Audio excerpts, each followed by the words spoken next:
The following video might not be suitable for everyone. Viewers' discretion is advised. Hey man, you know where I watch?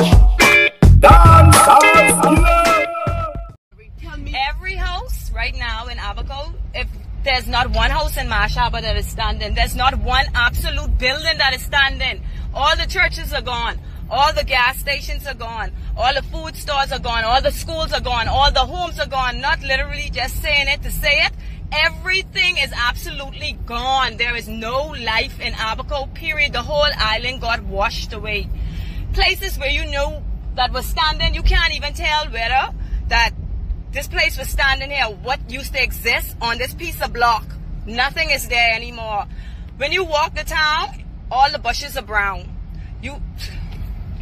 Bodies, they have people there trying to find bodies, but so many buildings collapsed on top of people. The odor, the scent, everywhere is polluted. Dead bodies everywhere, dead animals, gas. Michelle, you see this water here? The water over there darker than that. Gas, whatever you could think about is polluting the water. People looping, people breaking into the food stores, what is left of the food stores, trying to find food, canned items. They taking these things out, contaminated water. I know because the people I was living it was doing it, bringing the food in. The children, them getting sick. They need to try evacuate every single living thing off that island. They don't need nobody there. I don't care what they talking about. Clean up, they need to do that themselves. They need to take all the children, all the people off the island, everybody. That place is not nowhere for no one to be at the moment. Absolutely destroyed. Absolutely destroyed, Anna Michelle. When you walking through town, just to see, I've been there for 3 years, and Abaco just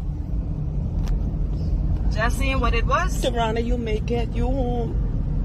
Just seeing what it was. And I pray for we had to you day move on. through the storm moving, things getting whooped up. We had to go and day on car, crate, people houses in the middle of the road. They don't have to come out the car, move crate to get us to where we was. I could feel the car shaking, getting ready to lift up me and IJ and Liam in the car, screaming, hollering for him to get back in the car so the car wouldn't fucking go flying away with us. When we reached by my friend, her mommy bathroom, her only thing happened to her mommy 2-story, her bathroom roof upstairs fell in and the kitchen in the back. But when the tail part of the storm came, the surge came into our house up to the 2nd story. We had to take all the children and put them upstairs. I sit on the stairs and just pray the whole time that water didn't cover our house, because people's 2-story house was covered in water. Where the hell I was going to put my children? No life vest, nothing. And they had babies in the house younger than him. Were they scared? Like, did they know? They cried the whole time. All the children were scared. Everybody knew what was going on.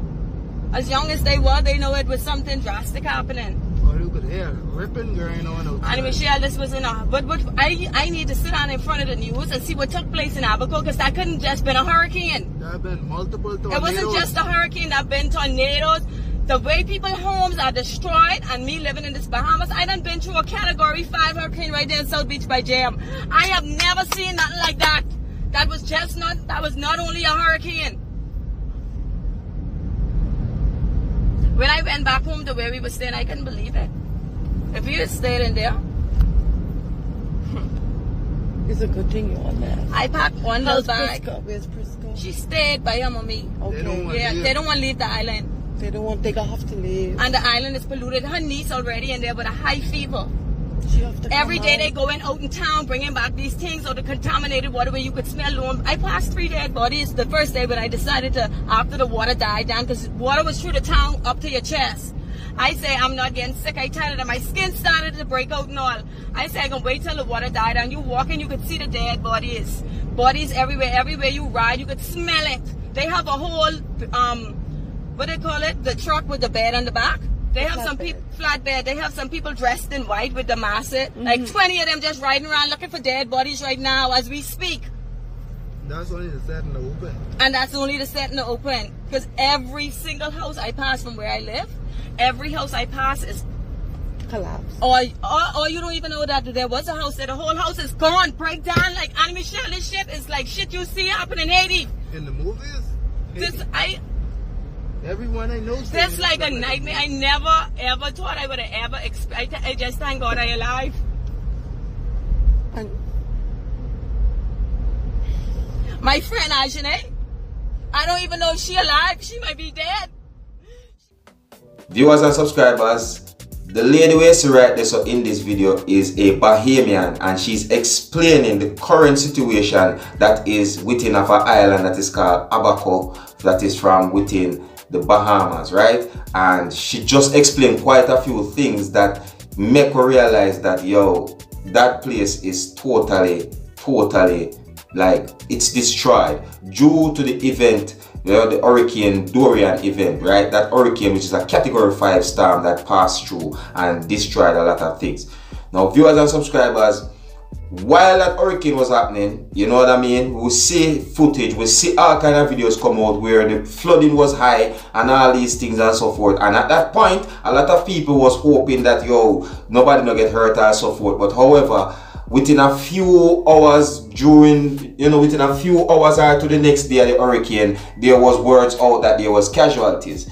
Now, at this point of the year, so I talk to you, my viewers and subscribers, the casualties, should I say the fatalities, I mean, is about, it's over 40, right? And it's still climbing, so therefore you cannot really say, yo, it's 40 something as 40 rate. At this moment it's over 40, and it's quite a few over 40. Well, you see me?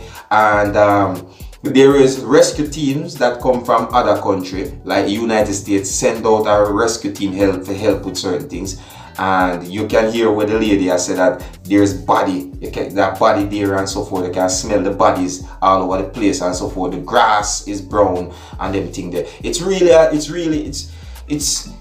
is something where nobody would really want to live in or to face or to see. You see me? I mean, there's going to be a lot of crying, and you know, it's just horrible. Viewers and subscribers, there is even reports out there where people are actually staying at the airport, had to take shelter in the airport, you know, because there is nowhere to people live certain way, because as you just hear what she said, all the houses have been destroyed certain ways, you know what I mean? So any little shelter that these people can get to go to, they are going to go to.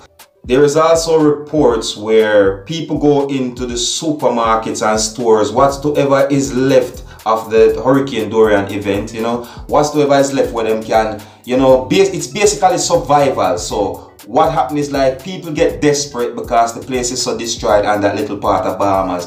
So people go in the supermarket, in the stores, and they will take food or whatsoever them can find, and all these things is happening. You know, I mean, you can see from footage, you see me, where you can see say a lot of the place is underwater to a certain way. And if in any way you see where you can help, you see what I'm saying to you? Yeah, I know I would help, you know.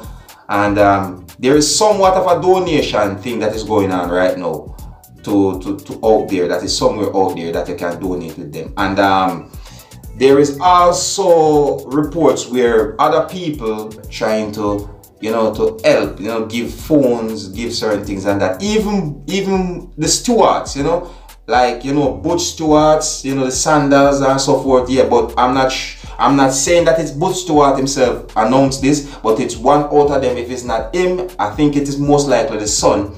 But one of them announced that they'll also be donating, and they are donating a good ransom, you know, like they're donating a good donation for help towards what happened in the Bahamas. Viewers and subscribers, it is a very, very horrible thing what happened, and something like this, we should, you know, we should give a reaching hand if we can, because it could have happened to any one of the islands, as simple as you see it happen to them, you know. I mean, not because it don't happen to us and we don't face this thing, that doesn't mean that we shouldn't think towards what's going on and have a heart towards what's going on with these people right about now.